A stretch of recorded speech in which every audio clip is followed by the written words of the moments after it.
Hi friends, Dharmendra Pradhan రాజీనామా చేయడానికి గల కారణం భారత రాజ్యాంగం ఆర్టికల్ 19 ప్రకారం ఖచ్చితంగా సాధ్యం అయింది. దీని వలనే సాధ్యమవుతుంది. శాంతంగా భూమిగూడి అందరూ నిరసన చేయొచ్చు. అలాంటి హక్కును భారత రాజ్యాంగం ఇచ్చింది.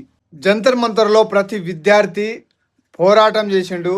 చాలా దెబ్బలు తిన్నారు, చాలా బాధపడ్డరు. అయినా ప్రభుత్వాన్ని దించింది. ప్రభుత్వము దిగి రాక తప్పలేదు. ఎందుకంటే ఆర్టికల్ 19 ప్రకారం ఖచ్చితంగా దీని వలనే ప్రభుత్వమే దిగి వచ్చింది. అది తప్పు ఎవరు చేసినా సరే, ఎలాంటి తీస్మార్క్ అయినా సరే, ఎలాంటి వాడైనా సరే, ఎంతటి వాడైనా సరే గద్దె దిగాల్సిందే, రాజీనామా చేయాల్సిందే. ఈ దేశంలో ప్రజాస్వామ్యం ఉంది. భారత రాజ్యాంగం ఖచ్చితంగా అది కల్పిస్తుంది.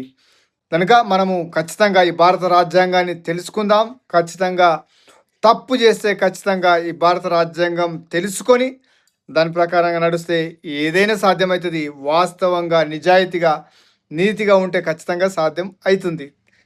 చాలా సంతోషం.